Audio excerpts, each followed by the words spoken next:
नमस्कार, प्रणाम। मैं सानू कुमार और आप देख रहे हैं सानू न्यूज वाला। अभी हमारे साथ लक्ष्मी खत्री मैम मौजूद हैं और मैं इनके बारे में मैं आपको थोड़ा सा बताना चाहूंगा कि यूं कहा जाए तो इनका जन्म भूमि नेपाल है और कर्म भूमि की बात करें तो इनकी कर्म भूमि बिहार है, इंडिया है। और मैम को आपको देखकर ही लग रहा है कि मैम नेपाल की हैं, लेकिन इनकी बातों से आपको नहीं लगेगा कि मैम नेपाल की हैं। तो मैम, सबसे पहले आपको हमारे न्यूज चैनल पर आपका हार्दिक स्वागत है। नमस्ते। बहुत बहुत धन्यवाद सानू न्यूज वाला को। और आज मेरा सौभाग्य की बात है कि आज इनके सानू न्यूज वाला में मुझे एक इंटरव्यू देने का मौका मिला। और मैं क्या बताऊं, मेरा जर्नी जो है सही कहा आपने, जो कि मेरा जन्मभूमि जो नेपाल है और कर्म भूमि मेरा बिहार रहा है। और बहुत एक अच्छा लगाव रहा है मेरा बिहार से, खासकर थरवट इलाकों से। क्योंकि मेरा जो कर्म भूमि रहा है हरनाटार से ही मेरा जर्नी शुरू हुआ। और मतलब वहाँ मेरा जर्नी में क्या बताऊं, क्योंकि उस टाइम मैंने देखा कि वहाँ का जो स्थिति है खासकर महिला और लड़कियों की, कि वहाँ पे लड़कियों की संख्या दिखती नहीं थी। और महिलाएं भी कहीं ना कहीं वो जब अगर अस्वस्थ हो, उसको हॉस्पिटलाइज की जरूरत हो, तभी वो दिखती थी कहीं हॉस्पिटल में, रास्ते में, रिक्शे में, बस में, नहीं तो अदरवाइज नहीं दिखती थी। तो मुझे लगा कि हमें अलग अलग एनजीओ के साथ हम लोगों ने काम करना शुरू किया। तो वहां पे मुझे लगा कि यहाँ पे कितना अभाव है शिक्षा की, स्वास्थ्य की। तो हम लोगों ने वहां पे ज्यादा काम करना शुरू किया। तब महिलाएं, लड़कियां ज्यादातर स्कूलों से हम लोगों ने जोड़ना शुरू किया।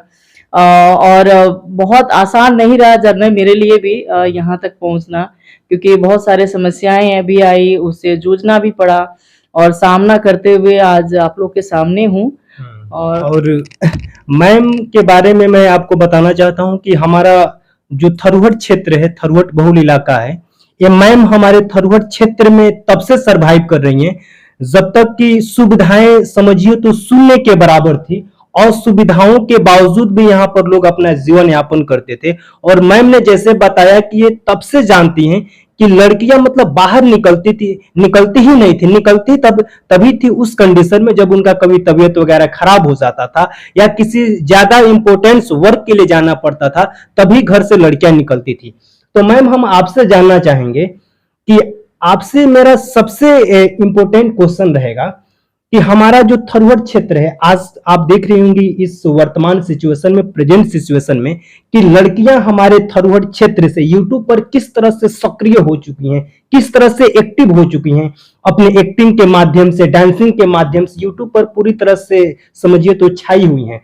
तो आप क्या कहना चाहिएगा उस तरह के लड़कियों को जो यूट्यूब पर अभी एक्टिव हो चुकी हैं और अपनी कला के माध्यम से लोगों को मनोरंजन करा रही हैं?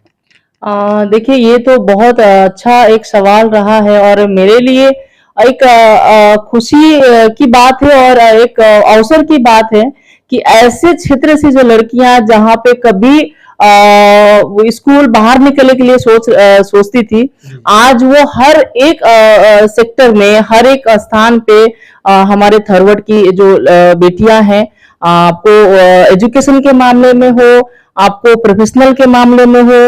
और आज अब हम यूट्यूब अगर हम बात करें तो यूट्यूब में, फेसबुक, अगर हम सोशल मीडिया की बात करें तो एक अच्छे से प्रदर्शन कर रही है।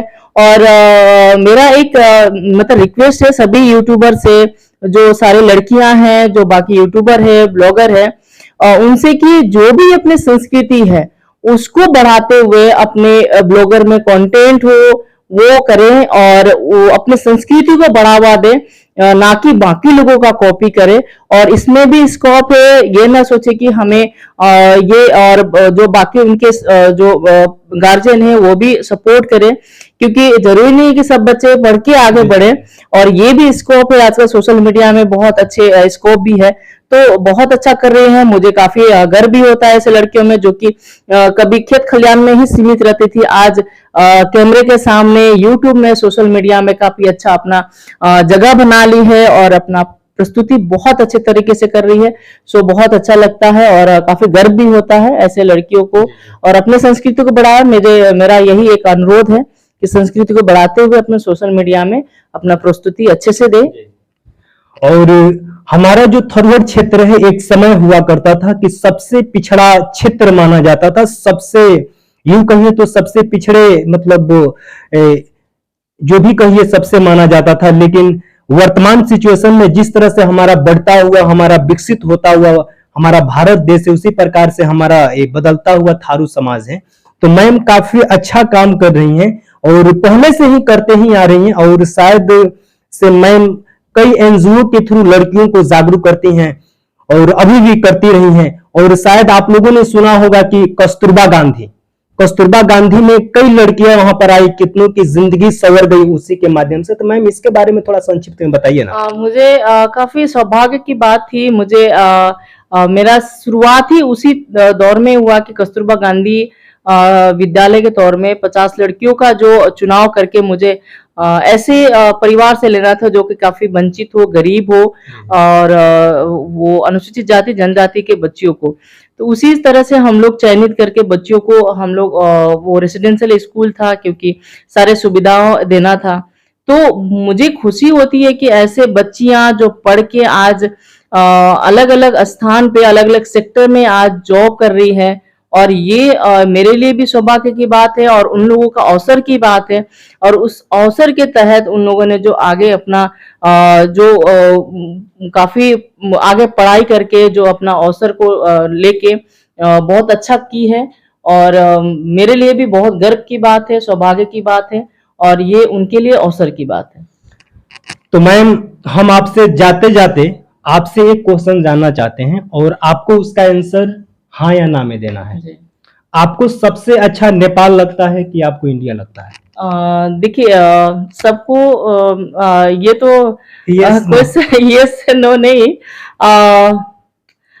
मुझे क्योंकि मेरा कर्म भूमि रहा है तो मुझे ऑफकोर्स मुझे इंडिया खासकर इस बिहार में काफी अच्छा लगता है। और आप क्या आने वाले जब भी आपका अगला जो जन्म होगा, क्या आप चाहती हैं कि इंडिया में ही आपका जन्म हो कि नेपाल में? नहीं, मैं तो चाहूंगी कि मैं भारत में ही जन्मूं, क्योंकि मैंने काफी कुछ यहाँ से सीखा है, और मैं चाहती हूँ कि मैं अगला जन्म में जन्म ही मेरा एक भारत के जन्मभूमि हो। तो इसके लिए मैं सब ऊपर वाला से मैं दुआ करूंगी कि अगले जन्म में मुझे भारत के जन्म हो। तो और मैम से मैंने ऐसे ही एक क्वेश्चन पूछ दिया, लेकिन आपको मैं बताना चाहता हूं कि हमारा जो इंडिया देश है और नेपाल है, हमारा रोटी और बेटी का संबंध है। तो खास कोई फर्क नहीं है मैम, कहीं भी रहिए अपने देश के प्रति हमेशा सजग रहनी चाहिए। तो मैम आपसे बातचीत करके काफी अच्छा लगा, और आई होप कि आपको ये वीडियो देखकर, आपका ये वीडियो देखकर कई लड़कियां शायद जो यूट्यूब पर आना चाहती हैं या अपने आप को बदलना चाहती हैं शायद बदल पाए। तो जाते जाते आप क्या कहना चाहिएगा मैम? जरूर, ये बहुत अच्छा अपॉर्चुनिटी है, अवसर है। इसको न गवाते हुए सभी अपने अपने हुनर को अपने अपने जगह में सब बेस्ट है, और ये कभी ये कमी नहीं है, खराबी नहीं है। हाँ, अपने संस्कृति को बचाते हुए, अपने संस्कृति को आगे बढ़ाते हुए करना है, और अपने अवसर को नहीं चूकना है। ये बहुत बड़ा अवसर भी है, अपॉर्चुनिटी है। बहुत अच्छे ये सोशल मीडिया के थ्रू बहुत अच्छे अच्छे जगह पे पहुंचे हैं, और ये सभी यूट्यूबर्स के लिए, हमारे सारे जितने भी ये भाई बहने हैं, उनके लिए शुभकामनाएं हैं कि ऐसे आगे बढ़े और संस्कृति को बचाते हुए। और लास्ट में एक बात बोलना चाहूंगी कि खासकर मुझे मेरा कर्म भूमि रहा है भारत, और मेरा जन्म भूमि है, लेकिन बहुत सारे लोगों को गलत फहमी है कि मैं अभी भी नेपाल से हूँ। तो ये हाथ जोड़ की विनती है कि नहीं, ये जानकारी भी देती हूँ कि मैं पिछले 11 सालों से मैं भारतीय एक हमारे नागरिकता के साथ मैं यहाँ पे हूँ, और अब कृपया करके मुझे नेपाली न कहें, मैं भारतीय हूँ। शकल है भले नेपाल की, तो अब इसका तो मेरे पास कोई उपाय नहीं है। तो प्लीज मुझे नेपाली न कहे, मैं भारतीय हूँ। इसी के साथ बहुत बहुत धन्यवाद सानू जी न्यूज वाले को। और आज मुझे काफी खुशी हो रही है कि आज इससे कम उम्र में बच्चे आज जैसे सोशल मीडिया के थ्रू न्यूज में और हर जगह छाए हुए हैं। इसी तरह आगे बढ़ते रहिए, इसी शुभकामनाओं के साथ। बहुत बहुत धन्यवाद। धन्यवाद मैम। जय हिंद, जय भारत।